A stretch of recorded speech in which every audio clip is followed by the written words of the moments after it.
Like get unlimited V-Bucks in Fortnite 2020 July edition. You can't believe what happened when I know to get an Tilted unlimited house. amount of V-Bucks in Fortnite. And then just slap titties in there too, so that the 9-year-olds can pull up. Diamonds. How to get unlimited And diamonds and ML? No, nigga, Minecraft. Fuck you talking about. Can you do the cringy intro for me for the one time? Okay. Yeah, cause I don't want to do it. Think So. about it. Everyone loves you, so like. It's Yeah, facts. You're a fan favorite. All the randoms know you. Yeah, that too. Can we get some words from Chuka? And then what's it called? I drop all the Instagrams. Easy. Okay. And that's why Powerless is better than you. That had nothing to do with anything. Okay. Yeah. Oh, on Terizla, I see now. Yeah, he is better than I you. lost to him on Grok. He went solo in Grok with Execute. I think he did better than the Ling. Amazing. Paulus is a dog. I just want you to know that. I've been recording for the past 3 minutes. I'm leaving that in. Oh shoot, you're recording. What do I say here? Hey Instagram, I mean YouTube. It's okay. Alright, hold on. I know how to do this. Alright. It's your boy YouTube SCW Sultinie back. Yo, pro intro. Okay. Let me start us off by getting some copyrighted music. Go, okay. Tough. Alright, anyways, we're gonna be going over what season is it? 17. 17? Don't say it like that. You sound like the Burger King for lettuce guy. 17. Alright, Very quick disclaimer. Yeah. This is based off the intake of looking at NA metas, not Indonesia, not C, just NA. Yeah, bro. You're recording. Most tier lists do take into account Southeast Asia, but we're just talking about North America. This tier list is based off strictly 5-man. So for all of you trio queue players, it's not for you. Get a 5-man. Tough. Get some friends. Now. Get friends or get out. Get 5-man so we can get queues, man. Like, facts, bro. 10-minute queues for 5s? No, thank you. All right. Wait, go on? Yeah. We should probably move, huh? On 2 tanks. D tier, we have Tigreal and Belluric. They're both trash. All right, next. In C tier. Okay. No, they're fucking garbage. Touch those in 5-man, you want to lose the game. D tier, we have Belluric and Tigreal. Because if you pick those two, you're trying to lose the game. Yes, C sir. D tier, we have Johnson. Johnson does not have, like, how do you say, the potential to help in a team fight unless he has his ulti active. It's ulti or nothing in all honesty. Basically. And the thing with Franco, Franco is not a solo tank. You know what I'm saying? If Franco is your main tank, you're losing the game. As a support, Franco is fine. But as a main tank, you want to lose the game. Yeah, but even then, dude, it's you hook or you do nothing. You do nothing, yeah. And especially in this meta with mage supports are everything, it's just not worth the pick. And then on to B tier, we have the tanks in B tier are fairly good picks, but at the same time, they're rather situational. Because let's say Boxia, for example, right? If you're going against an Esmeralda, a Uranus, a Hylos, then a Boxia would be a pick that makes sense. But if you're not going against a comp that relies on healing, then it wouldn't really make sense to pick Boxer, seeing as the only engage he has is on his first skill. And then the tanks above him have better engage. Wait, what were you saying? Oh, I was going to say, and like Lolita, for example, she's like almost the exact same thing, but in like a different way. If they have like hella CC, if you don't time her ulti right, or if you don't put it in the bush, they're just going to stop your ulti. Like, right there, you're useless. And then picking Lolita... Yeah, and what a lot of people do is pick Lolita into a melee type comp, which just totally invalidates the hero. I'm talking to you, e-girls. And there's just honestly better picks. I'm not saying Lolita's horrible, but, you know, situational. I mean, it's like the hyper carry Granger, right? I understand why you pick Lolita, because, you know, she can take all those not damage. She can just negate those shots and things like that. And Bruno, she can get rid of his ball. So, like, and like set situations... Why you start geeking? What is wrong with you? How old are you, nigga? Why'd you start geeking? No, when he said that, I was gonna say balls, and then Why did you die?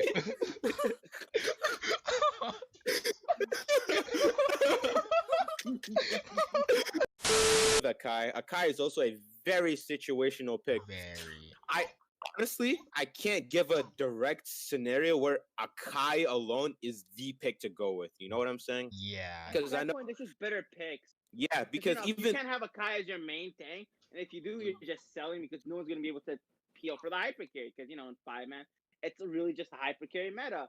And if you pick Akai as your support, then if he misses his ulti, he's useless. Like, and then there's like support mages who will just burst him down. Yeah. And also Purify is still a spell. But like the thing is, I think Minotaur is overall better than Akai because if you think about it, right? Into 1-3-1, let's say the hyper carry has Purify, then maybe the support.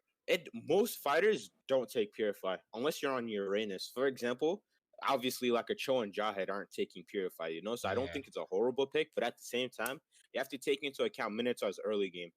He has no pressure whatsoever. Presence. If you're getting invaded, does nothing for your team, but just watch. You know, and that's what makes the level 4 go on. hits. Yeah. But to be fair, he has like a really nice game-changing ulti. Yeah. Oh yeah, like really good disengage. Mm-hmm. And he can heal your teammates, and if they have a Kimmy just heals them. Kimmy just heals them? What do you mean? True. What do you mean? Oh yeah, because Minotaur's rage skill, second skill, it heals him from physical damage and tower shots. Yeah, that too. Basic attacks. It's basic attack. It's basic attack. Yeah. So it's like if you have like a Hanabi attacking you and you pop that second skill, you're invincible for like 2 seconds. Interesting. Yeah, not counting true damage, but all the physical damage, you just heal it back. Oh, okay. It's just you don't see it in action much because then again you pick Minotaur. Like let's say there's a Granger, useless. Claude, useless. Bruno maybe if he hits you twice during that healing, but otherwise it's not viable. You know. Yeah, it makes sense. And then on to A tier, we have Atlas and Grok.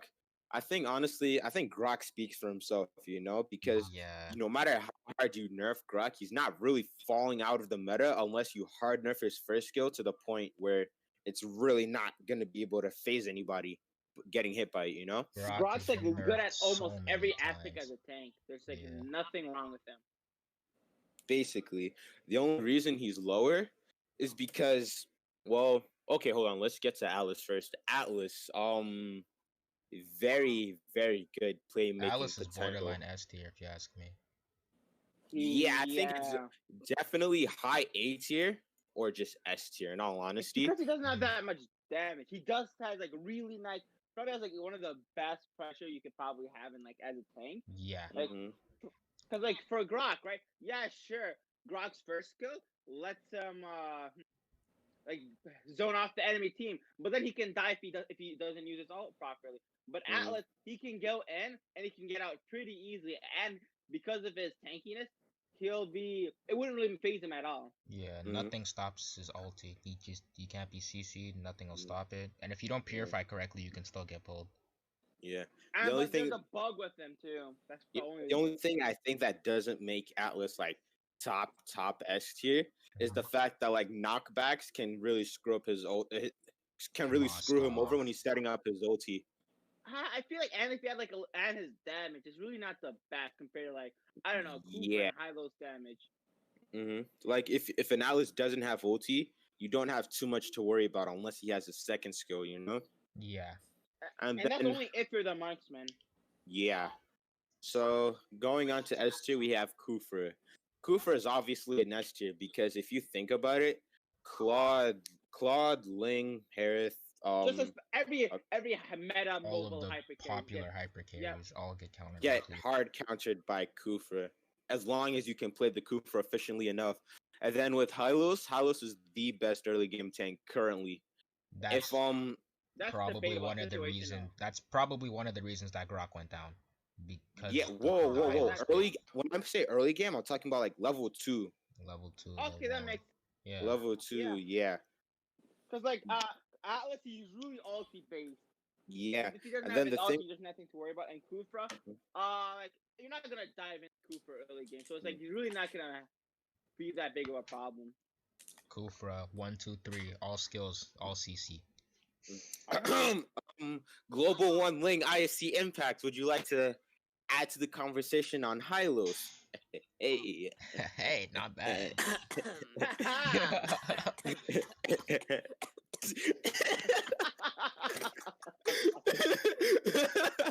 All right, guys. I got a more question editing. for both of you, bro. I hate that I have more editing. Since we're talking about 5-man here, in 5-man, which one would you guys rather choose, Kufa or Hylos?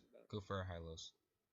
That's a situational thing. It's situational. You Yes. can't pick If your first pick, Hylos gives you the biggest potential on a tank to invade. You know, for people who love to invade, Hylos is your go-to tank. Kufra is for if you want to stop their hyper carry or just it's for kills, for playmaking. If like Ling and Harith are up, it's good into a lot of hyper carries. Yeah, no. But Hylos has the strongest like level 2 invade kind of early game, which can scale into the entire game as a whole. Yeah. Also good to defend invades as well. Especially if you have a Hylos and Valyria, you'd be just suiciding if you try to invade. Just Hylos being alive just deters the other team from wanting to invade. Yeah. And he has really nice dive potential because of his ulti. And even with his ulti, you can get your team out of a situation. Hylos is better because Diggy exists, Guide exists, and Valyria exists. True, and Flame Shot also on a support just really screws over Kufra. Yeah, so really kind of situational, even though he is really good. Alright, I think we finished up here. Time to go on to the next one. Yo, it sounds like a whole pot. It sounds like a whole pot. Wow, wait a minute. Okay. No comment. If those words come out of your mouth, you need to uninstall. On to the next stud. Oh yeah. Can I talk about fighters? Let's see. Now we got fighters. So I don't want to talk about all of those. Never mind. Yeah, this was this one took me the most time. Crack fingers, crack neck. Okay. Fighter main Chuka, please tell us all about it. But actually, let me go get Mahi since Minsatar's D tier. I'm here. Oh no, I'm joking. Okay, so on to Esma and Uranus. If you play these two, calm down. We start from the bottom. Oh, yeah, you're right. Okay, so for fighter and offlane, you have Minsatrash Minsatar. If you're laning against a Mincy and you're losing, you need to rethink your priorities because the only thing Mincy can do is just pull you, and then he loot. Unless it's under a tower, but his hook is fairly easy to avoid because I know you've seen like a Mincy's hook make contact with you, but not pull you, and even then, he's basically just a support into a select few amount of hyper carries. As an off lane, Minzatar is the weakest and is a situational pick, only good into Harith. It can be very outplayed by heroes that it's supposed to counter, like Ling and Fanny. It would only be truly effective against Harith, and on smaller scales, things like Cho, but not even that much. Yeah. Because they aren't prioritized in the fights. Yeah, and if you're picking a solo laner to counter a Cho, it's more of a waste of a pick, you know? Yeah. And then we're not supposed to be talking about D and C tiers. Oh yeah, it's okay, bro. I kind of had Vietnamese flashbacks of when Mahi picked Minsatar. Wait, I can easily go over C tier. Alright, go ahead, bro. They're either there because there's a spell that counters them. It's just that there's better fighters that do what they do, like Masha. Why are you gonna pick Masha up when Uranus does what she does, but 10 times better? Thamos, so on and so forth. And if you're gonna pick Ruby, she's like saying, purify counters. It's just either they're just better heroes or there's a spell that counters them. As well as anti-heal. And then the thing with Freya, okay, so most of you know Freya. I think Freya does have somewhat of a potential, but if we're going off based in North America, then Freya is just, Freya's not used. If Freya's used, it's obviously not in 5-man. You would only find Freya in a solo queue. I mean, in a trio queue, duo queue, solo queue game. And you know, in those types of games, you can just find anything, any type of comp. It doesn't matter. Same thing with Martis, you know? Martis, it's kind of hard to say. You If know, you have really because nice CC, he's not a bad pick. he's not, but he's a very, very situational pick, you know? Mm-hmm. And I think Daroth just speaks for himself. Don't touch the hero. Just don't touch the hero. Shots fired. Shots fired. Shots fired. Guinevere? I wonder who we're talking about. Guinevere, right? Guinevere. Yeah. A hero that's so useless. Unless you're Cactus on Fanny, huh? Oh no. and then and then Bane, if your name rhymes with ow ooper, don't touch the hero. There's so many shots at so many different people, bro. And if you're playing if your name is Chuka and you're playing Lapu Lapu, just delete the game. Facts. Oh God, I can't stand when that man Chuka plays Lapu. Yo, okay. Matter of fact, the most person I saw recently play was Boss, so fuck him too. Whoa, but Boss doesn't know anything about my Lapu. No, I don't know if y'all see that in the corner, bro, but there's Zask over there. Oh yeah, okay, so let me explain. So Sidelane Zask is more of becoming a popular thing in 5-man due to his early game damage. However, the only thing is with Sidelane Zask, you have to play extremely safe, meaning when you're pushing up towers, it's a pretty big risk considering most of these fighters above can just solo you, either kill you, or even if they bait your ulti and a team fight comes up, then you're not doing anything. And it just brings down the value of the pick overall. Yeah. And then on to B tier, we have Sylvana, Gatot, Badang, Terizla, Hilda, and Faramis. Sylvana's an overall versatile pick. The only reason that she's not A tier is because the A tier solo laners are just overall better than she is, you know? She's still a solid pick. It's definitely not a troll pick, but it's just that the solo laners above are just better at what they do, you know? Purify exists. And yeah, Purify also exists. Same thing with, let's say, Badang, for example, right?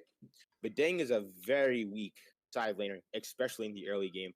I don't think there's any solo laner, even at B tier and above, that can't pressure Badang. The only reason Badang is in B tier and not in C tier is because of his team fight potential. Yeah. As in, if you can get at least 3-4 people, or even the carry in that OT, it just really brings out a whole lot of opportunities for your team to follow up on. Sylvana's lane pressure is a weak. It's not really good. Mm-hmm. Her farming, she really can't farm. It's really hard for her to farm. Her core damage is within her ulti, her second skill, which can easily be stopped by any form of CC. Yeah. It's her push is weak, and even in her ulti, she really can't do much if she ultis in and then there's no follow up. She'll just die. If you're not skilled with Sylvana and miss the ulti of somebody, then you're basically useless the whole fight. And then if you OT the ADC and they purify, you're also almost useless for that team fight because you couldn't do what your main objective was to do, you know? Yeah. And then onto, let's say, Gatot, for example, right? This is an experimental one. Gatot is a fairly new side laner, but the thing is, I still think he definitely has potential, you know? Because of his rage? His passive can do a pretty good amount of damage. And on top of the fact that you don't even have to build, let's say, damage items to have damage. You know what I'm saying? You can build him full tank, and his passive can still hit you for 1k, especially if you're a squishy. I got one shot by the Gatot from CB without him using ulti or anything. He just it's walked just up the and only thing with killed me. Yeah, the only thing with the Gatot is the fact that his main damage does come from his passive. You have to be careful because you don't want to just go and hit a couple of passives and then die per se. You know? How does it work exactly? So every 300 damage, he gains 5 rage, right? You need I think you need 25 rage to be able to do an enhanced basic attack. So it's about 1,500 HP for one enhanced basic attack, if I remember his passive correctly. Interesting. So basically, you have to take damage in order to do damage, which is a very risky thing to do in solo laning, because because if you're getting yourself to low amounts of HP and the other team sees that, they can just gank you. And if you're not level 4, you're just dying. Yeah, makes sense. On to Chuka's fan favorite, Terizla. God. Okay. If you're not playing Terizla, honestly, you should pick him up. Very versatile pick. The only thing is, unless your name is Chuka, the bias. Just want to say, unless your name is Chuka, you probably should just watch me play. You know, bias. YouTube Chuka Gaming. Actually, you should be watching Powerless's gameplay on Terizla. Oh, he is number 1 after all. Yeah, unless you want to just play like garbage. Okay. Ew. Somebody sounds mad. Why watch the second best Terizla in North America? Exactly. Why watch Chuka? Exactly. We're done here. All right, on to Hilda.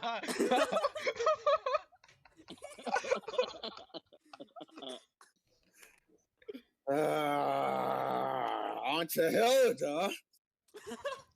She doesn't even talk about the hero. But okay, you know what? Let the Terizla, a hero that does have his flaws. However, many of them. What are those flaws exactly? Yeah, please speak up, Terizla God. He's okay. You can't bring himself to say it, dude. I'll go through mobility. Okay, although durable, he does lack mobility unless your name is Chuka. And honestly, his damage is good early game, but honestly, late game, it does start to fall off. You know, it falls off as late it completely game. Non-existent. Unless you have BOD, then why do you build BOD? Because if you're solo lane, okay, it depends. Most times, solo lane Terizla, I do have BOD in my build. Unless let's say you have a support, unless you have you're one of those teams that runs 2 supports mid. But honestly, if you have a main tank, then having 2 damage items and then 3 defensive items, including Queen's Wings on Terizla, is not a horrible idea. Okay. And then another reason why Terizla is in B tier is because you can escape his ulti with most blink skills if you have a movement speed boost that's high enough. And honestly, let's say if you're comparing it to the impact an export ulti may have on a team fight, it just doesn't really compare, you know? There we go. There is less bias in that statement. But it's still an overall versus. He couldn't bring himself to say it earlier, man. But he also does struggle against things against true damage in general. Things like carry hard counters Terizla. You know, it's just the way it is with most durable fighters, especially when it comes to damage reduction. You can't damage reduce to true damage. Yeah. Also, Xborg almost negates his passive if he ultis, completely going through Queen's Wings and the damage reduction on his passive. Yikes. So you might want to be careful if you're going against an Xborg and watch out for that. Otherwise, I think he's fine in B tier. Unless they bring him back his old passive and then buff his ultimate back to where it was, then, you know, he might just be a solid A tier pick. Okay. Okay, on to the next one. Not the bias. I'm just saying. So, okay. On to Hilda. Impact, please tell us the tales of how Milk sold you. Wait, say that again? Impact, please tell us the tales of how Milk sold you on Hilda. The top of B tier. Okay. Debatable. Very debatable. Okay, go on. Debatable, but you know. I feel like Terizla might be the top of B tier if Powerless is playing him. Currently, I will leave this call right now. Hilda is a rising star. Hilda is a rising star. A few 5-mans have begun picking her up, including Rainfall, Most Wanted, squads like that. Yeah. I've seen them in 5-mans throughout their history, and it works. Because strong is her passive. Every time she gets a kill or an assist, she gets a stack, which increases her ultimate damage. After 10 stacks, you pretty much one-shot a squishy if you build at least BOD. It can change your team fight, you know? starts winning the battle, Hilda ulti changes it all. Especially against a Kimmy. If a Hilda runs up to a Kimmy, you're basically just dying. That ulti hits for like 3.5k if you have 10 stacks. Yeah. And you all know how squishy Kimmy is. Even on tanks, it's hit for 2k unless they have Twilight Armor. Oh yeah, definitely. And then onto Faramis. The thing with Faramis is that he has damage. The damage is there. It's just that like outside of his damage, he's not bringing too much value to the team, unless like you're building enough damage to insta kill their hyper carry or mage support. Because the thing with Faramis is in team fights, the more huddled together the opponents are, the more damage his second skill does. Yeah. But if you like coming to his ulti is basically useless unless your team starts dying. Your team has to so like be useful. Yeah. But to make Faramis somewhat of a viable pick, what they do is basically at Faramis's job, they suicide for the damage dealer, you know? And right before they die, they pop the ulti. So the second skill, put the damage at half, die, ulti. Second skill again, and then the damage either has to run from that team fight or they just die. Wait. What? Wait. Quick question. So Faramis is Muslim, and you guys never told me. What? Because the thing with Faramis, the thing with Faramis is he's okay, he still loses to other solo laners, and his push is really not there. And he has really low HP. To be fair, yeah. And although look at everyone above them, who's not gonna out tank a Faramis? Yeah. Okay, maybe besides Gucci. Yeah, but to be fair, when Faramis dives the whole team for the hypercarry, even if he dies, no matter what, it's always gonna be a good trade because of his passive. He's gonna resurrect in 3 seconds, 5 seconds. It's absolutely crazy. And that's why Faramis can bait something like a Cho ulti, even if he dies for it, right? He just comes back in 3 seconds. His respawn time is slower than the ulti. Yeah, and then Cho has to wait a nice 25 seconds before he can guarantee kill your hypercarry, you know? Yeah. So then onto A tier, we'll start from Gus. Gus is a solo laner that you see. Let's say you may have seen Cardi play. Trash can. You may have seen someone like Cardi playing it as like a joke, right? But take in, if a side lane Gus can farm decently, then you've all seen how effortlessly Gus does his job. Let's say killing a Granger, for example, it really doesn't take too much effort as long as you have enough gold to do it, you know. Yeah. But the thing with Gus is you have to be careful early game. Like you have to wait till you at least get your first item, then you can start doing things. But into most solo winners like a Thomas, if you step up level 2, look at him the wrong way, you're dying. Jawhead, Cho, you're just dying, man. Because once you go in, you can't back out. That's the only thing you have to be careful of. Disregarding the 3 S tiers and Thomas and Cho, I've heard that Gushin does a pretty good job in lane against them. What do you say about that? Against Leo, X-Borg, Jawhead sometimes. Well, okay. For the Leo mord, it depends because if Leo mord, okay. If Gushin doesn't land his combos on Leo mord and Leo mord has his horse, Gushin's dead. But if Gushin can land his combo fast enough, I feel like Leo will actually die.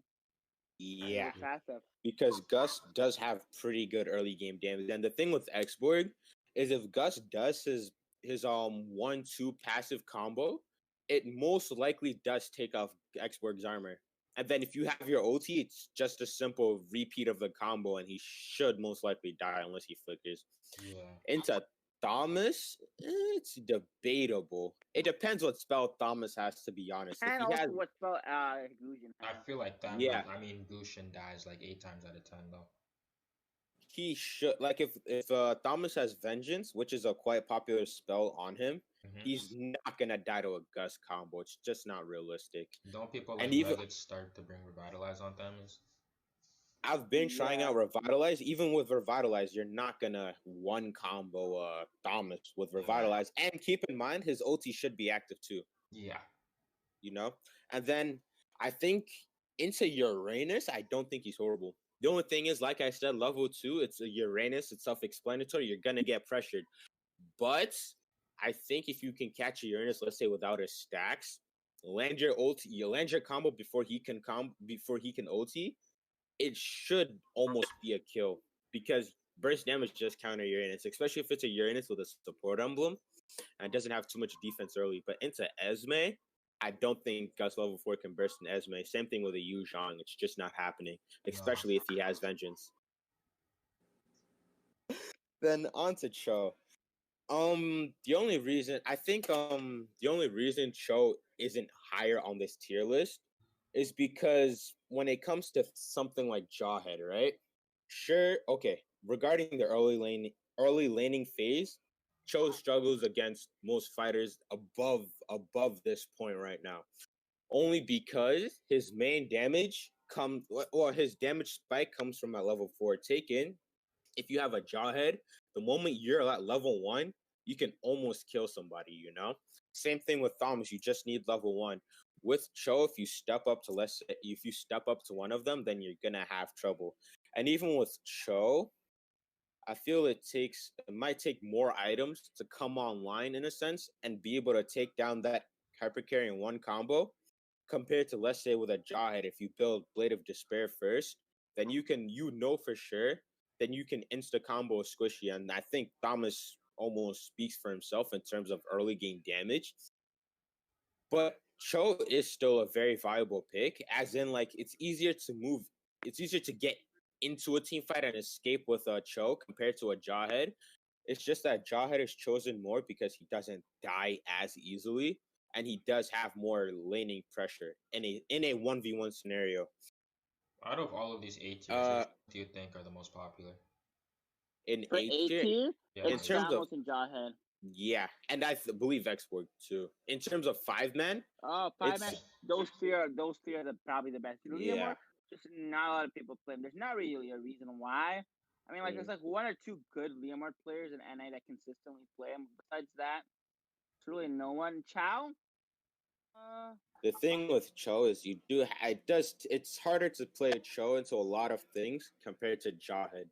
Yeah. And I feel that's what's holding him back. Requires more skill, is what I would say. Yeah, I was just gonna say, out of all those soul laners, that actually requires some sort of brain power. Like Famos, you can get away with so many more mistakes. So can Jawhead, as long as you throw someone.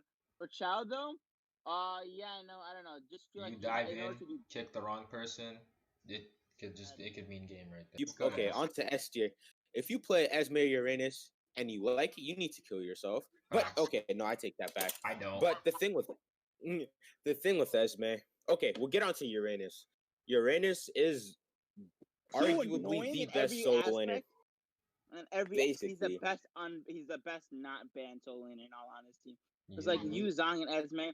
It's really hard to pick them up in 5-mans. Yeah, because I think Yu Zhang, I think most of you have seen for yourself the impact he can have, especially if a Yu Zhang has enough gold and just goes straight for your carry. They either die or you can force them away from the team fight. And forcing the hyper carry away from a team fight, you're almost winning that fight in a sense, you know? Unless you're fighting like a Ling, which, you know, you're not doing too much. Or even a Harith too. Yeah, Yu Zhang cannot, from personal experience, Yu Zhang cannot burst a Harith. I don't think really any of these fighters, except for maybe Esmeralda, can burst a Harith. Harith is a fucking gay hero, and I respect that. Did you say I respect that?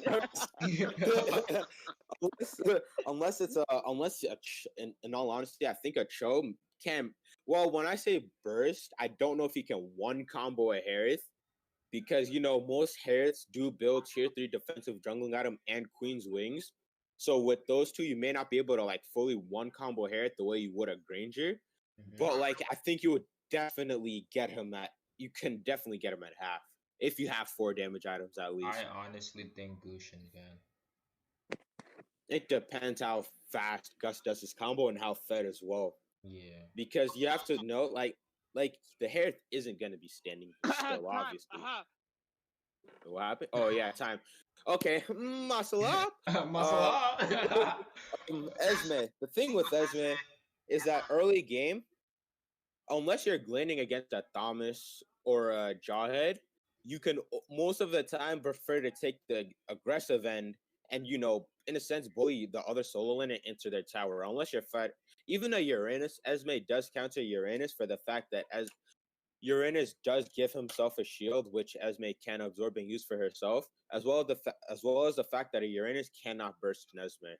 No matter what you do, a Uranus just cannot burst an Esme. I mean, early game he can burst someone is, but like I know what you mean. Yeah, no. He has annoying poke, but he's not really bursting an Who Esme. can burst a Uranus besides Thamos? Not Uranus. Esmeralda. Besides Thamos and fucking Jade. Really, no one. Yeah, the most you can do is, let's say you're Xborg if you can poke, but or like maybe if you're Leomord and consistently poke them, and then I guess you could do something if you get Deadly Blade first. Besides that, really no one. Yeah, and then I think Yu Zhang, he speaks for himself. I think honestly, Yu Zhang can go toe to toe with someone like Thomas early game. I think he's gonna get a nerf. Yeah, in all honesty, it pains me to say it, but I think he will get a nerf because Taken, I don't know, to go head to head with Thomas, I think it's really saying something, and also the fact that his sustainability, as you've seen, it's something else, and even with anti-heal, it's not like some heroes where like anti-heal screws them over completely. Like if an Esme is running into 2 anti-heals, like you're gonna notice it, with Yu Zhang. It's like even if you proc your passive on enough people enough times, it really wouldn't matter. And as long as your build makes sense, as in like Bloodlust, and you have Bloodlust, Blade of Despair, and the proper defensive items, you should be able to kill the hyper carry. Like I said, unless if it's Harith or Ling. Yeah. Alright, let's move on. Next up we have Marksman. Yeah, coming in we have the second E-girl hero, Leslie. Don't play Leslie. The problem with Leslie isn't like because she's like I don't know. I feel like she can do fine late game. It's just she has literally no early game. There's no all the get you there. Yeah, no, like there's really no guaranteed way. And if like a nice solo, I can easily just get to like Liam or Cuxer, Thamos, Jahad, like all those high tier fighters will use on especially. They'll just get her. Sure, she has some sort. Oh, go continue. No, go on. And she has some sort of mobility, but compared to all those high tier, fighters, she's really not getting away. And look at those S tier Glad. Like, who's she running away from? Yeah. And I think the same thing can be said about Clint. There's just not much going for him until late game. I think same thing with fine mid game. I think mid game, maybe. But I think. In my opinion, if you have to supplement Flicker for something like a Purify, the hero just probably isn't worth it. Yeah, and I think with Irithel, sure, she does have mobility. I mean, well, she does have a little mobility with the fact that she can move around while basic attacking, and also the fact that her ulti does give her a little dash. It's just same thing. Like early game, she's not doing much, and what was I about to say? I think she's the weakest marksman early game. If I'm not wrong. Yeah, she's definitely the weakest marksman early game. I don't disagree at all. Yeah. Oh, I forgot. Yeah. Actually, Wanwan's well, but I mean I guess damage wise, because Wanwan once Wanwan, I think she has a faster scaling than Irithel, but let's just be honest. Like that's the difference. No, but they nerfed Irithel. Did they? Yeah. Why? Don't remember? She gets 80% of attack speed now. Oh, for literally no reason. Yes, because if attack speed, no one like Timmy or Cloud is doing attack speed nerf. We were asking for every other marksman to get nerfed, and then they nerfed Irithel first. Thank you. Anyways, on the B tier, we have Wanwan, Moskov, Roger, and Yi Sun Shan. So, okay, I just wanted to start off with Roger. Honestly, I think hyper carry Roger is an upcoming thing. As if you watch Zane, you do see him playing Roger, and he does fairly well with Roger, because the thing is, if Roger can get farmed enough, his first skill plus tier 3 endless battle that combo alone can put an ADC or a hypercarry, a squishy really nice hypercarry at half. ADC finals. That burst is But insane. the problem with your point is, they can play Layla and do good. So I don't know if that's a valid point to make. No. But I'm talking about but like he's consistently playing Roger. Okay. He's consistently playing Layla. Oh, I don't know what kind of Zane you're watching, but it's not MOBA Zane. Anyway. And then the thing with Moskov is if you hyper Moskov, it almost like cuts down on his you have to hit late game to do good. Because in a sense you'll get your items quicker, and the thing with that separates Moskov from like the C and D tier marksman is he does have two ways to defend himself. It's either with the second skill pushing them back or the first skill. Actually, matter of fact, Impact, you speak on Moskov. Oh wait, he's not. Is he not? Okay. Bro, you win the game. Okay. You get free buffs and Turtle and Lord. Okay, that's not how that works. Retry's a spell, bro. But to be fair, who were we playing when we're like they're at your blue, and then he ulted across the map? It's like I got it. I know we were playing a fairly decent team that game. Was it Luffy? I might have been Luffy. And then the thing with Yi Sun Shin, although his rear did do him justice, he's definitely not the troll pick he was considered with before. If we're talking about North America alone, because in Indo he is used in a fair amount of comps, but in North America 5-man specifically, he's just not worth the pick. Well, I'm not saying he's not worth the pick, he's just not used. Played by Zane, if we want to talk about 5-men, but Zane can play anything in 5-man. The dude is United States #1 Irithel. Is he? Is Irithel really? He was at one point. I don't know if he is still now. But... I think last season Irithel was his highest winner. Listen, right? Yeah. Mm-hmm. So when you guys beat Zane earlier today, not you guys, Chuka. Bruno, his first I wasn't carry was Moskov. Mm-hmm. Okay. You know, it goes to show that there is credibility within the hero. Yeah. Mm-hmm. Early game's a little weak, but after one item, if he hangs in there, he starts getting strong. He starts power spiking, you know? Mm-hmm. His stuns last a long time, and they're not hard. And the thing with Moskov is, like, as I learned today, he can actually be well, rather, I wouldn't say he's a counter for Atlas. Rather, he can defend himself from an Atlas. As in, he had... Wait, go on? What's the word? He can completely misplace a tank, you know, from where he would be. Mm-hmm. Like, say, like, he just pushes Hylos out of the way or something like that. Yeah. And then drives him to the hyper carry, you know? Mm-hmm. Does Moskov's second skill stun scale with his level, or is it just a set amount no matter what? Immediately stuns for like 3 seconds. 2 seconds, yeah, if you land it against a wall. Then 1 second if you land it against someone else. Okay. And then Wanwan. Alright, let's not use Zane for this one. The thing with Wanwan is compared to most of these other hyper carries, right? You can, if you don't have the greatest early game, if you hang in there, I think you can make a comeback. But the thing with Wanwan is she's a very technical marksman, as in if the other team is really giving you trouble landing your ultis, then like Wanwan's basic attacks are not gonna be enough for you to help wipe a team, you know? She's useless at that point. Yeah, unless you're landing consistent ultis, Wanwan is just not worth the pick. Compared to at least even the other marksmen in B tier. On to A tier, we have Carrie, Bruno, and Granger. I think Carrie, honestly, she speaks for herself, you know? Yeah, but she's still situational. She is. I mean, if you're running into... If you have to get, like, up close, but they have really nice range, right? Then she's not going to do good at that. Just point big Bruno straight up. Or Claude if he's up, but he's really in a row. Last season, everyone was complaining about these 3 marksmen, man. And Carrie got hit the hardest with the nerfs, in my opinion. I don't disagree. I think she got nerfed the hardest out of all of them. Okay, I know for Carrie, they nerfed her passive by 1%. I'm assuming that's not the nerf you're talking about. But no, that is the nerf. That but is the number we're talking about. 1%, I don't Yeah. think that's an issue. It makes a lot. It made a lot. It really did. It really made a lot. You can physically tell the difference. And as a tank player, where I do like consistently get hit by carry, you can tell. I don't get shredded.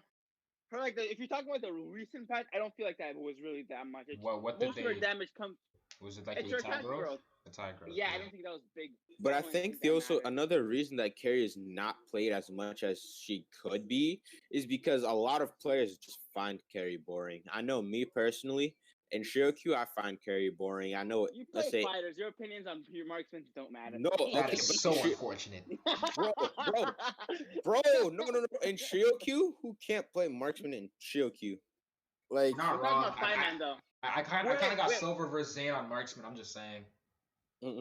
Because okay, Granger, anyone can play Granger, you know. You're putting too many people disrespect. You know how many. I did play Granger in 5-man and we won. You can play Granger, but you know how many legends can't play Granger for their. Oh yeah, because legends, it's not even they can't play the hero. They don't know how to farm properly as a marksman. They don't know how to position. Sometimes they just rotate when not necessary. You know, it's a whole lot of factors when it comes to lower tier gameplay. What were you guys saying about that new Granger buff? Okay, so I'll go continue. Okay, so basically what they did was they nerfed the base damage of each bullet. Okay. But they added a new factor where like each bullet does damage. It does its base damage plus 12% of your missing HP as damage. So I don't think carry passive. Almost like that. Yeah, because it's like Gujin's passive. Something like that, yeah. When you say you're missing HP, do you mean Grangers or the enemy? The enemy, the enemies. 12% of their lower, they take more damage. Yeah, so like if you're hitting a Hylos, like you might want to think twice body blocking those shots if you're low, man. Since it is. Continue. I feel like after this buff, Granger's gonna be. Oh, I thought you said continue. No. You can go. Okay. Right. I feel like because you know how weak Granger is to tanky monster. That's why he's really not picked that often in 5-man compared to like last season. Let's just be honest. Like season before, he was picked like almost every single game. He wasn't banned. He was just picked straight up. But now people aren't picking him because tanky comps are more of a thing. Like Thanos, Uranus, Esmeralda. Look at all those fighters. What is a Granger gonna do? But like after this update, I feel like he might be played more. I feel like this update is actually fine for him. I'll go. My bad. You can go. But it depends. I just want to see how much the base damage was reduced because as you remember, like that last, okay, with his ulti, right? He can hit a squishy for 1k, and then the last ulti he hits for like 2.5k, which insta kills a squishy. I don't know if it'll have that same potential, because I think they did nerf the base damage, but gave it that missing HP factor, but which doesn't really do so much against squishies. You know what I'm saying? Yeah. Considering let's say, go on. Yeah, sure. But you only use your ulti. You don't if they're running away for squishy, because who cares? You can really kill them with your first skill and basic attack at that point. It's endless battle. But for now, when they're think about it, when their tanks are trying to tank it, right? It's just gonna do more damage to them because at that point, because it's usually the tank Granger's ulti, unless it's like the tanks are dead. All right. And then on to Bruno. I think Bruno is somewhat of an underrated hyper carry because Bruno is NA, yeah, Bruno is a viable hyper. Actually, no, you talk on this one. Bruno has probably the best scaling of any marksman in this list. In late game, I feel like Bruno easily is the best marksman into a Claude because how squishy Claude is and how you have to dive him. And Bruno has has built-in stun. So if you dash into him, ulti, first skill, you're not really gonna do anything as a Claude. So you're gonna have to win in nature, which kind of screws you up because most people get endless battle. So that's gonna take a nice chunk of your damage off. And also another factor is he has a built-in stun. Like, how many marksmen are there besides Wan who have a built-in stun that are played a lot? Moskov, he's not played enough. Just really Bruno. And another factor is his ultimate. It's like a smaller version of Claude, but it really helps your basic attack because it does more damage to tanks because it reduces Armor. defense. And then, okay, I think moving on to S tier before we get to Claude, I think we can agree that I think we agree to put Kimmy in S tier because in 5-man, honestly, if you make a couple of mistakes, a Kimmy can snow like out of all these marksmen. I believe Kimmy has like The the best highest snowball potential exactly. And then like if a Kimmy has peel, then it's almost really hard to kill that Kimmy, you know? That's why Claude, but like Claude really counters her nicely. And keep in mind, also she can steal you if you take like one look away from your jungle and you screw up. She's taking your jungle. There's nothing you can do about it. Yeah, Kimmy's invade is amazing compared to these other marksmen on the list. Where marksmen don't really shine. And she takes. Oh. Now how we were talking, most of these marksmen are all late game. Kimmy's the complete opposite, where she has that early game like pressure, and then in the late game is where she like starts to fall off, and that's where all the other marksmen will shine. So with Kimmy, you want to end the game as fast as possible, of course. But she definitely has damage. But like think about it this way, right? Because in NA, at least in East, I can't make many promises in West, but definitely in East and Central, Kimmy and Selena is really an underrated pick. In all honesty. Yeah, and then if you have a Kimmy and if you have Kimmy and Hylos and Grok, then like picks like those paired with Kimmy, you best believe you're getting invaded. You're not. Fuck. Even Selena and your Solina can invade. Let's just be honest. Yeah. Trapped. No, but hold on. Let's okay. I think we're done with marksman. Right? Oh yeah. Okay, Claude. I think the thing with Claude is I think. It's hyper carry nothing. He's an okay marksman, but it was because of hyper carry being a thing. Claude is right now the best hyper carry because of his mobility, not because of his damage. It's because of his insane mobility from his first stack.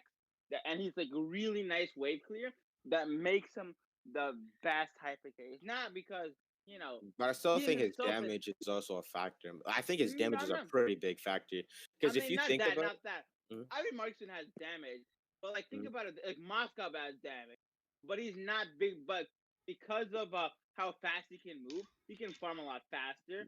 And once you get DHS with this tanky meta, he's just gonna shred. I'm not saying what's it called? His damage isn't a thing, right? Because side lane he can still do damage.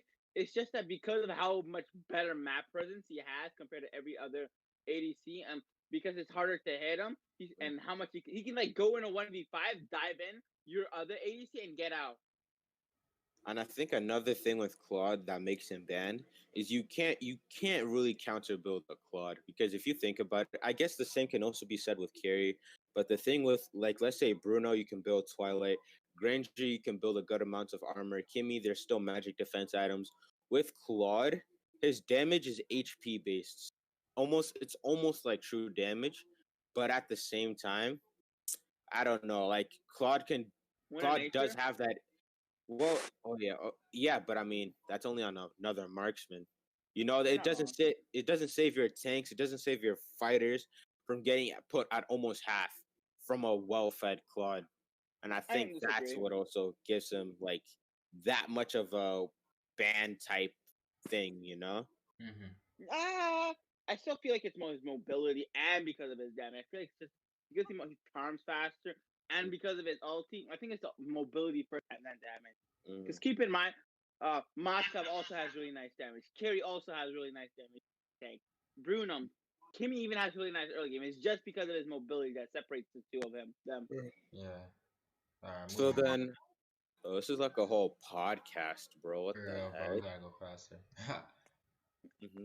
With a funnel Harith, there's not so much you can do to defend against it unless your tanks are constantly on top of that Harith. If you have a Kufa, funnel Harith can easily get to your carry and just eliminate your hyper carry if it's something like a marksman, Same thing with Esme. If you're funneling Esme has damage. She has the sustain. She has the snowball potential if she gets fed enough. And I think that, and also she's also a ban because of her side lane presence as well. But but if you notice, we don't have mages in A tier because let's say a lot of the mages that are used right now are used as support, such as Sicilian, Farsa, Valir, I think that's Selena. it. Selena as well. And, and I think if we're talking about 5-man, funneling is the meta in 5-man. Yeah. So those mages, they're not bad in 1-2-2, but 1-2-2 is just not what's done in 5-man. Yeah. So most of those meta mages are being played as supports, and then the mage you have in B tier, they're just not played that much unless you're an in-dog that runs support everything because you're bored. That's what Endos do. I swear they be running support Lunox. You can't even cap. Because the thing is, Lunox, I don't understand, man. All these mages, they're not horrible if you're in trio queue in a 1-2-2 formation, but it's just in 5-man, they just really don't shine. I think same thing can be said with I don't think I have to explain Odette. I don't think I have to explain Alice. I think she's not horrible, but the thing is, her damage isn't so much there. Her sustainability isn't so much there until she gets her items. And then at that point, it's just not worth playing, even if you're doing 1-2-2. Gord, he has damage. He's mobile. I mean, oh no, it's just a skill. Mobile. Like as a turret. What are you talking about? He's immobile. No, he's stuck where he is. He has a built and immobilized nigga. Mobile. So, bro, nah. But the thing was, Gord just has damage. But like I said, he's just immobile. There you and go. Harley, yeah, no cap. Yeah, Harley. But the thing is with Harley, he's mobile. He can farm. He has wave clear. Item. Yeah, but he's a single target. He's single target. Yeah, and if he gets blocked by a tank, you're just useless for that team fight. Yep. Hero lock. That's not how that works. You can a tank. That's not how that works. No, bro. Have you not seen Harley get his ulti body blocked? Okay, have you not seen? Think about it. Good petrified Harley, lazy top. All right, next. We're on to assassin. Yeah. Impact. All you. Impact all you. No. Global one link, by the way. YouTube IC Impact. Make sure you like and subscribe. Not plug everything. His Instagram will be in the description below. So Impact and sub to my YouTube channel SCW Sultinie channel. We'll drop it. Wait. Oh, doing assassins? Yeah, all you, nigga. Okay. Why the fuck is Fanny in A tier? You know why. Listen, man. Okay, before you start, I just want to say, unless your name is Gosu Zero or Impact, or you have over 2K matches on Fanny is D tier for you. That's all that has to be said. Facts. All that has to be said. Okay, so carry on. So Hanzo, right? According to Dave, Assassin Dave. Yeah. Sexiest assassin alive, by the way. Go on. Still one of the best hyper carries according to Dave. But he's Dave. Man, that's why Dave doesn't hyper carry. Continue. So Hanzo can do a lot of damage from the back, push a lot. It's just that from the back. Other hyper carries, it's just not strong, you know. Yeah. Let's see. And then go on. Sorry. You know, you could play him as a side lane, but it's still not good compared to other side lanes. It's just not par. If you want to be like it's like gets bullied very easily. It's like there could be better. And it gets countered by a lot of picks. You know, it gets countered by Natalia, by Hellkurt, Fanny, all those kinds. Have you heard the assassin counters him? Let's just be honest. Anything with a lot of counters him, actually. Yeah. All assassins. Natalia. In Indonesia, it's really strong, but we're talking from an NA's perspective when you have Natalia players, you know? So, put in B tier because sometimes it can do damage, but it just hasn't been seen in NA. Yeah, because in NA they just run her side lane, and it's like, sure, if you do like bide your time, you can end up killing the carry, especially if you have execute. But it's just like you gotta remember, like Natalia is not gonna be able to kill a, let's say, a Thomas, or even a lot of other fighters due to her. What fighter is she gonna kill? since Natalia has not played as hyper carry, it's a long time for her to get items. A long time. Wait, what do they do with her in the end though? Just curious. Support Natalia. They basically roam around. They'll get the Blade of Heptases first, and then they just go straight for the enemy hyper carry with execute. And if they don't kill him, most of the time they'll put them at 1 bar of HP. Oh, that makes so much more sense. Yeah. Okay. So why don't we just run her as a side support at that point rather than a side laner? What I said. Yeah, it's not really side lane. Yeah. Okay. A lot of people play it in NA as side lane, and it's not good. And also the thing with lane 100% of the time. And the thing with Natalia is there is a lot of AoE. There are a lot of AoE skills that can really screw over a Natalia trying to kill your carry. Yeah. But think about it this way: if she's a support, she can also screw up the other assassins in a way. Well, I guess so. Busa, you know. But Hayabusa is not picked in LU. It takes a decent amount of items for him to, do a lot of damage. Yeah. But he's not, he gets countered by CC like a lot since he doesn't bring Purify. If the tanks group up with the marksman in a 1-3-1 situation, then his ulti just basically useless. Yeah. And as a side laner, he's somewhat efficient. You just have to, with a lot of side lane assassins, you just have to be careful into fighters because his split push, he does have good split push. He has he can farm, he can wave clear, he can escape, but it's just that early game factor that you have to farm in order to do something. Yes. And even after getting farmed, to dump your combo on a marksman, you'd have to find an opening, which tanks really won't give you. Good tanks. For an orc 5-man. Okay. For Hellkurt, Hellkurt is a really good counter to marksmen. It's just that he's very squishy. He's a glass. That's the metaphor for him, a glass cannon. He does so much damage, but on the same time he's squishy. Yeah. So Hellkurts can typically get invaded decently easily, or contested at whichever lane they rotate to. Yeah, unless you have a nice early game comp around that Hellkurt, it's just because the thing with Hellkurt is what makes him so strong is the potential to snowball, because if let's say you have a Luo Yi, right, and the Luo Yi puts a squishy at 1/3, I think early game Hellkurt can honestly finish that.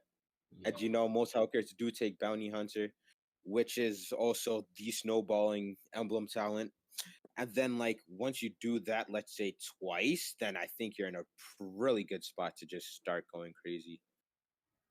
When we did play against Luffy, if Kufra's jump on him, right? Yeah. Got a silence factor that counters a few heroes like Cho, like Hellkurt, not Hellkurt, like Kufra.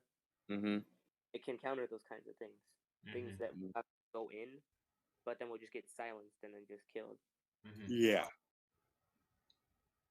One thing what I've also seen is that it's been rising in the side lane category. Yeah. A decent amount of people. Right now we see it in B tier, but it could go up to A. And it can play bottom where it can get farm easily, and then I can see a potential of it going to A tier. Yeah, definitely. In Indo, it's a fairly common ban because it's just Finish off your point, then I want to say something. Oh no, because I'm saying the thing with Hellkurt is especially if he's in the side lane, right? You can have a side lane Hellkurt farming decently, and then you still have your main hyper carry rather than having to dump everything on Hellkurt.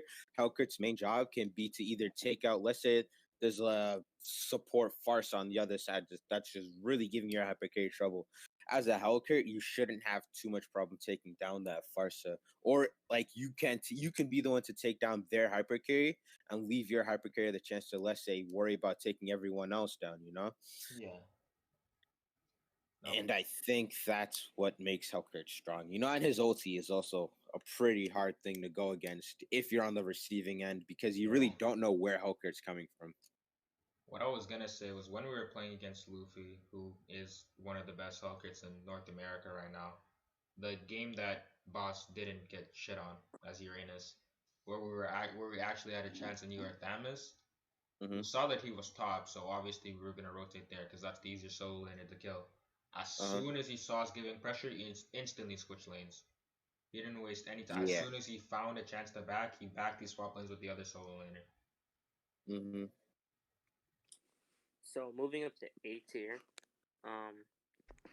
Fanny is in the hands of a skilled user, or if you learn the mechanics of the hero and learn the cable, then it's really strong against marksmen and squishy. Yeah. It can just dive through everything, kill the marksman, and it just leave. Like nothing ever happened, and then they can win off of that easily. A problem is that she can get invaded. Mm-hmm. Like you need a really early game comp to avoid getting invaded. Mm-hmm. Another problem with Fanny is that CC exists, which can counter her. Mm-hmm. But something like a Kufra would just mess her up. A good Kufra. Mm-hmm. Like a Cho kicking her out of what she's doing would stop him. Something like a Kaja ulting and not glitching, it would kill him. Mm-hmm. Is that glitch still a thing with this new ulti? I think Yeah. so. Yeah, I'm not aware. But okay, so from the words of someone that's not a God Fanny, also top US, in this meta, you have to really know what you're doing if you're gonna play Fanny and try to make it work. Because the thing is, it's either there's no in between a Fanny. It's either you're good with her and you know what you're doing, or you're just doing nothing and bringing no value for your team. And like the thing is, with that invade factor, if you get invaded and then you instantly and if you're a Fanny that just can't do anything afterwards because your buff gets taken, then you're just really holding down your team. Yeah. Let's move on to Lancelot. Lancelot is a really strong killing marksman scenario kind of here. Mm-hmm. It really just go in with his dashes and stack up, one shot the marksman and leave.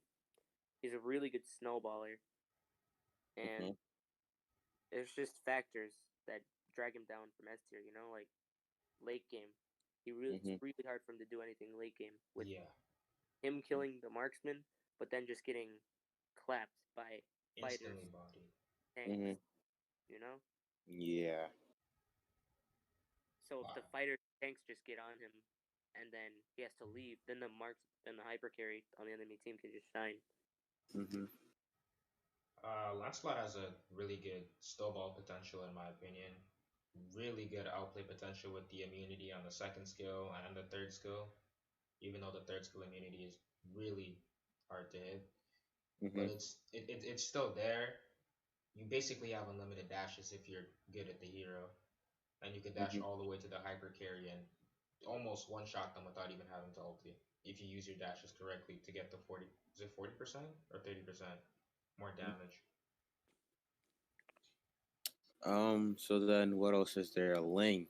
All right, Global One Ling, do your thing.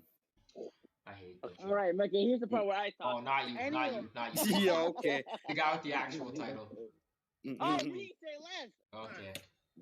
I'm just joking. You can go. Okay, so you dive in, you kill 3 at their base, and you leave. Whoa, you can't say the N-word. I'm joking. Yeah. Whoa, edit. There goes my monetization.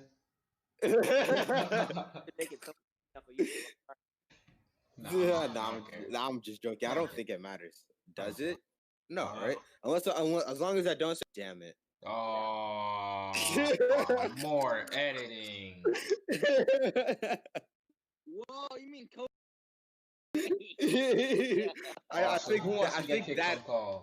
I think that has to be edited out.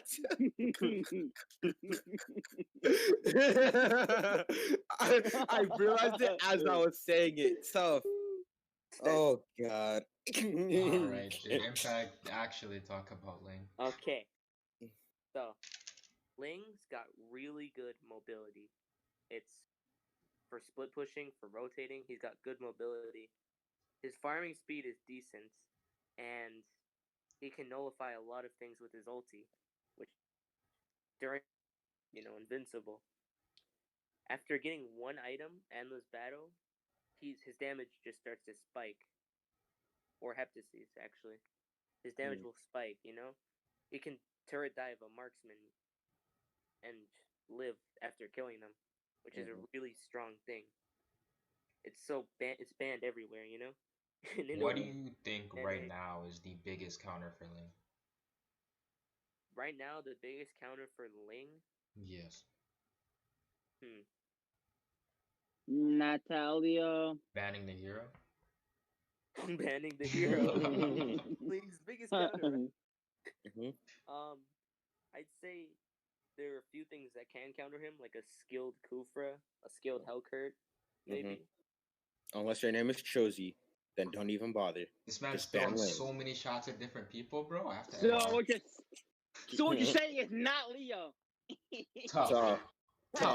I'm definitely leaving that one in. No, I'm joking. Definitely leaving. So Ling can easily, swoop in, take the enemy's buff, and leave. He can easily kill a lot of things, and after more items or even a full build, he just 2 hits a marksman, then destroys the rest of the team.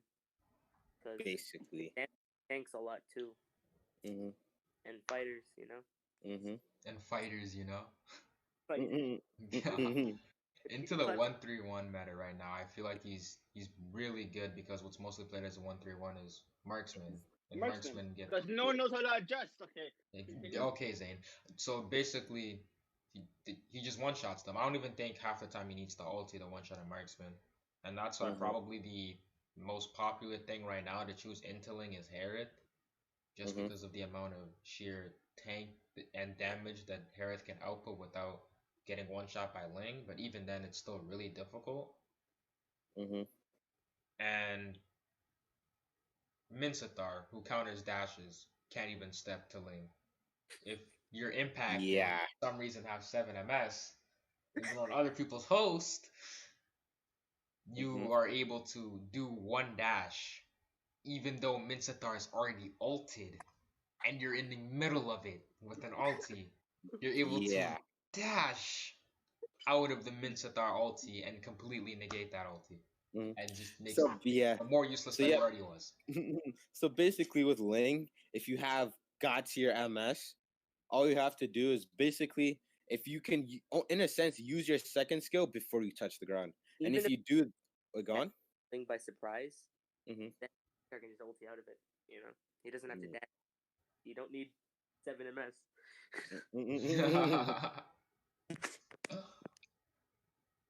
But what I usually do is, for what I did for Kush was he would ulti first to come and kill my carry. Then I know where Ling's gonna land, so that's when I would ulti.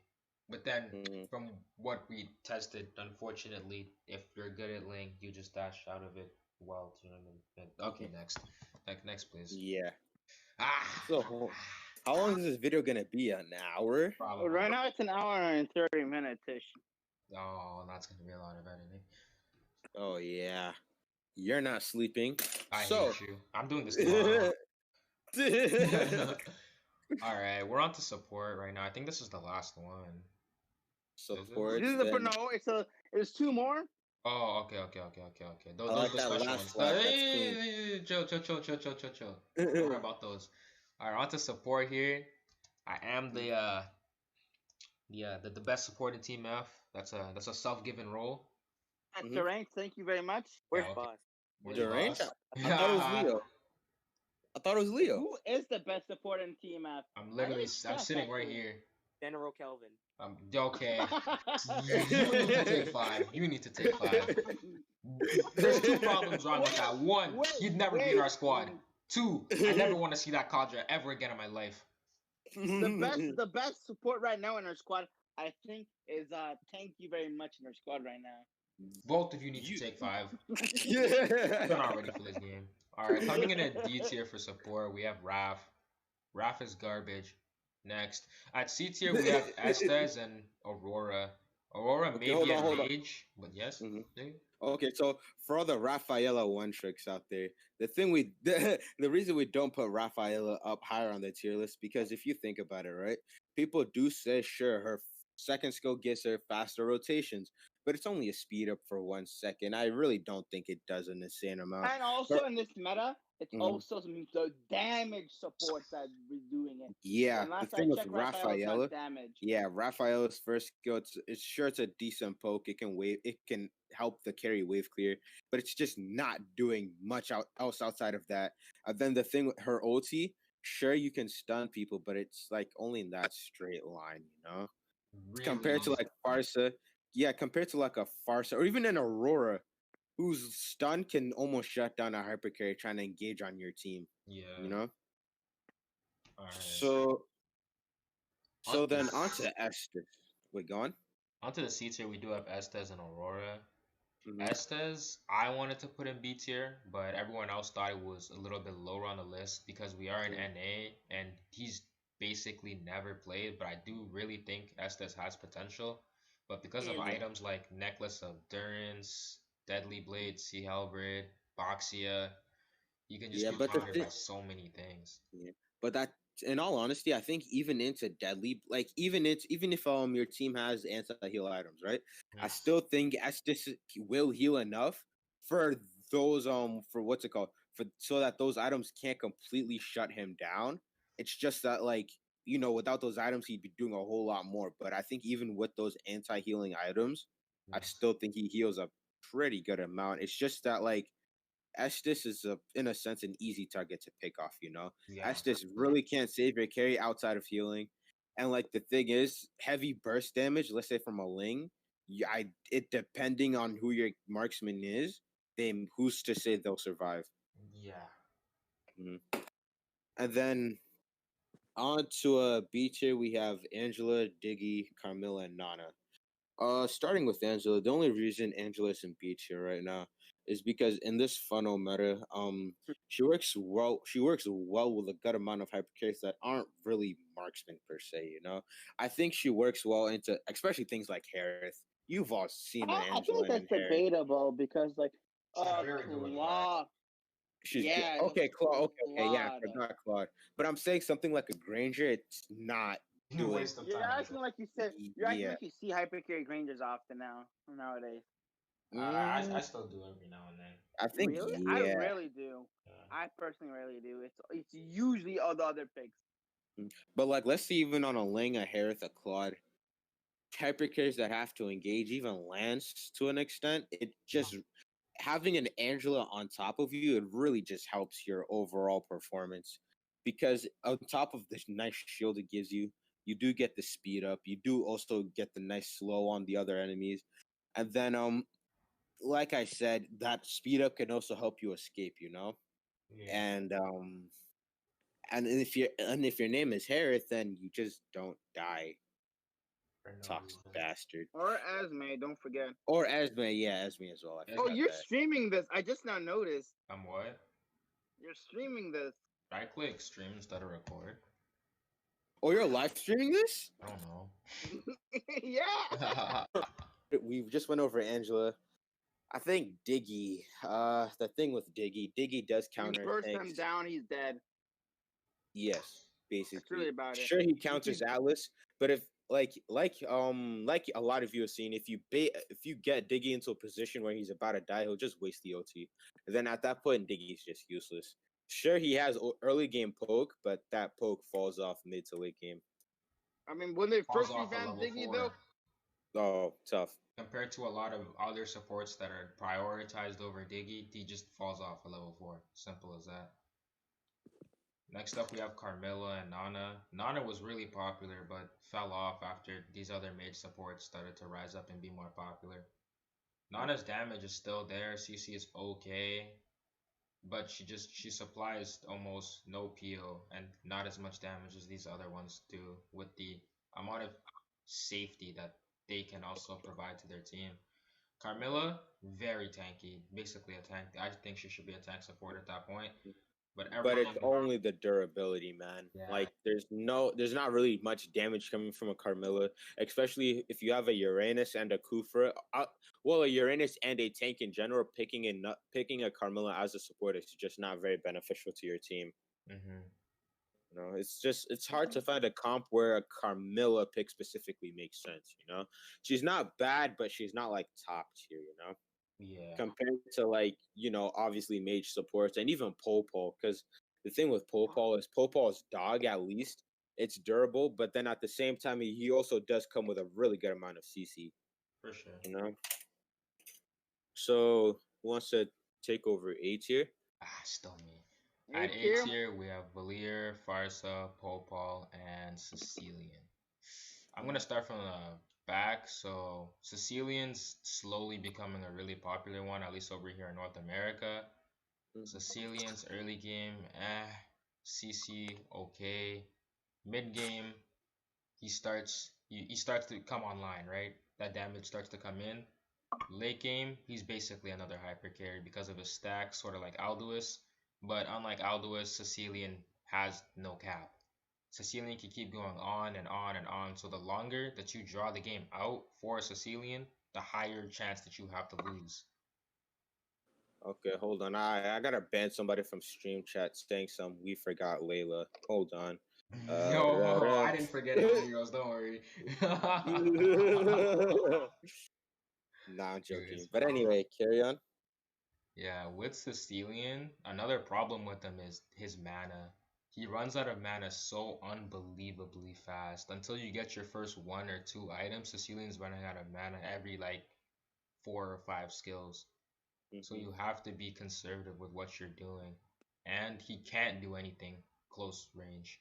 So with hyper carries like Ling or Lance or Claude, he can't step to them. If they dive him, he dies unless he has Winter Truncheon or the other tank comes back to peel for the support.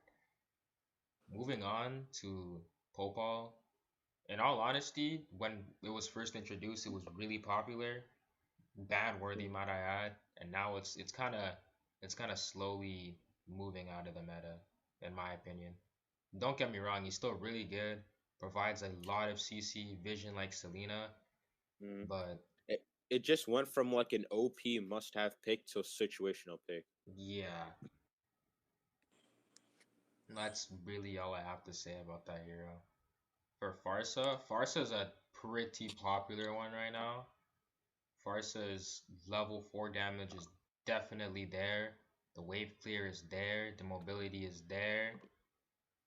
The only real problem I can see with Farsa is, well, this one it basically just counts for every. It's just Ling. It's assassins, man.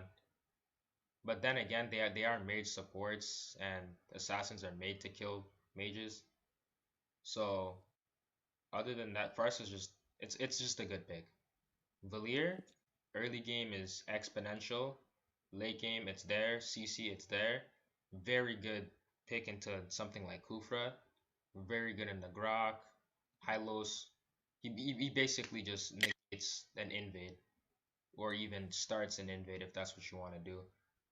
Valier, even as a support, supplies a lot of damage. Like the other two mage supports. Or just any mages at that point. And he can continue just hitting the first skill and it'll reset and reset and reset and reset. And he can constantly keep slowing and stunning you, and that's why people really like to bring Ice Queen's Wand on him to enhance that slow and CC and stun. And he can disengage with the second skill. He has a built-in Purify with the ulti. His kit is just overall really good. And it's kind of a shame that he's not being played as much as he used to be. Finally, moving on to S tier, we have Kaja, Lo Yi, and Selena. Kaja is basically almost a ban from what I see in East and in 5-man. Kaja finally got his ulti, I guess you could say slightly buffed. Kaja, you can't purify it anymore, as you could have before. If you purified before and he ultied, you outplayed Kaja. Now, if he ultis you, you're dead. If your team follow up, you're 100% dead. There's nothing you can do. Kaja, for a support, like an actual support, what is he? He's a support slash fighter. But for like an actual support, Kaja supplies quite a bit of damage. If you build, what would they usually build? Like Fleeting Time, Durance, he can still supply a lot of damage, with the rest being somewhat tanky with the Row Mask, boots, the usual. Moving on to Luo Yi, this is a really popular pick that I honestly hate right now. Luo Yi's early game is disgusting. Luo Yi's late game is disgusting. Luo Yi's mid game is disgusting. Her CC is exponential and really game changing for absolutely no reason. For a mage that only has 2 damage skills, it's really, really good. When she came out on release, she was banned, and then Moonton decided to buff her. Yeah. No reason. And now she's banned almost every single game in 5-man. Luo Yi's first skill will do 1/4 of your HP. It's okay. Now combo that with her second skill. Half your HP gone. That reset her first skill. Hit the hyper carry, which if it hits the tank, it spreads. It'll hit whoever's behind. Even if you peel for the Luo Yi, which you technically can do, you're still gonna get hit, and then everyone's gonna get CC'd, and you're all gonna get put at half. So no matter what you do versus that hero, your hyper carry is still gonna get hit, your carry is gonna get hit, everyone's just gonna get hit, and they're all gonna simultaneously take damage and get CC'd. She does have mobility with that ulti, but in my opinion, that's really not what makes her stand out. It's really just the damage and the CC early game pressure that she has. With the reset, she's kind of like a bootleg Valier if you take into account her first skill. And lastly, we have kind of an underrated pick in NA, in my opinion, which is Selena. I heard it's played and banned a lot in West, but where all of Team F is from East, besides Derange, who's from Central. So what we see is Selena's banned 1 out of 15 games that we play. Yeah. And it's usually I've never seen a Selena banned, and unless it's from a really good team, I don't see Selena banned at all. Whenever you see Selena banned, it's usually from Zane or we're the ones banning it. Yeah, because I think Selena with, let's say, a Ling or a Fanny is really good because it really eliminates the possibility of invading said Fanny or Ling. In general. Yeah, I know, but I mean, for that specific purpose, it's just it makes a Ling and a Fanny pick a lot more viable, Because if they get their buff, with a fighter too, that is also a possibility. Fair point. But Selena also provides vision, and the pick potential with Selena is really crazy. It almost forces the hyper carry to take Purify. Even if they are something like a Herod, I've seen cases where just me picking Selena instantly makes Herod bring Purify and just makes him more sustainable or not sustainable, fucking he can get invaded easier now because of that. Just the fact that he didn't bring Retry and now he has to bring Purify because there's a Selena on the other team. So just you being alive already instills fear in the hyper carries hard. Or even the fighters that usually most of the time don't bring Purify unless you're Leomord or something. Mm-hmm. So I think that's the end of the tier list in terms of the classes. There's still one more slide. No, there's two more. Oh, 2 more? For any of the people that thought we forgot heroes, come on now, we're better than that. So moving on, we're on to allergic to winning. You can pick any of these heroes if you don't like to fucking win. You get some sort of high off of losing the game. Yeah, unless your name is Gosu Zero. Didn't you just lose to Zane because of the Balmont? Chuka. Yo, can Derange real quick. That's a bootleg you. You see that? Wait, let me see. Look at that's a bootleg Chuka. Oh my god. This man sent me a picture of somebody with the Yu Zhang skin. His name is Chua. Oh god. Oh god. That's bootleg Chuka right there. all right, but onto the allergic to win, and you have the Saber. Saber's garbage. If you even justify a Layla pick, I might have to mute you. Alucard not doing too much unless he's dead. Eudora, same thing. Mia is trash. With revamp, she will be trash. Yes, sir. I think Balmond, even though he has that buff, I don't know, man. I don't think Balmond is bringing so much value to a team fight. And same thing with Karina, you know? Karina, no farm, no damage. Yeah. Argus, basically. Unless your Gosu Zero who gets like 3 savages one game. I almost feel bad putting Argus in here, man. Just poor guy. Immortality or death just didn't help you. Still garbage, man. Unless you're Crispian, unless you're Talissime. Yeah, unless you're Talissime. What does he have, bro? He has almost an 80 win rate with like, what, 7,000 Unless you have 5K games with a 77% win rate, don't touch Argus. What the heck? Yeah. So I think let's move on to the last slide. Oh, my personal favorite. The Trinity of Trash. Hold on, let me introduce this one. If you open up ML with the intent to troll, just not even give a damn about the game, then just pick these heroes. Where's Terizla? Terizla? Kill yourself. I forgot to add him. Anyway, so we have the 5 heroes that are all the trash bins. You pick these, you're probably gonna get kicked from your squad after the game. And I couldn't even put Hanabi on a trash bag because she's a new level of garbage. She's the juice under it. You see that right there? Hanabi is so unbelievably fucking garbage that she's not garbage. You choose that hero, you're either 1, an e-girl. She has 2, teaching an e-girl how to play the hero. 3, disregard the second rule.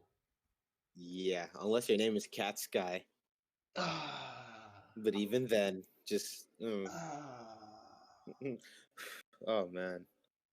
But yeah, Vale. Until that buff comes out and we see some improvement as he is now, it's just Cyclops doesn't have damage. Even not if that his kid is bad, it's just he has literally 0 damage. Yeah, Zylong speaks for himself. Sun speaks for himself. Hana Trash speaks for herself. And then Vexana. You're not carrying a game as Vexana. I need to be better at support at that point, in all honesty. How many people do you think open up the game and be like, oh, I can't wait to hop in ML and play Sun today? I know. I used to. Okay. Yeah, I know Cheetos definitely used to. Dark times. Dark times. I had 49%, 48% win rate with Sun game. Oh no. As it should be. Oh no. This is when I was in like FPEG. And also, Changi would be here unless if your name is Kitty. Yeah. That is just what that man felt the need to slide that. That is so tough. Yeah, just don't touch that. Also towards Kitty. Oh, nothing. That's literally my son. It's just I was off for character development. Oh, makes sense.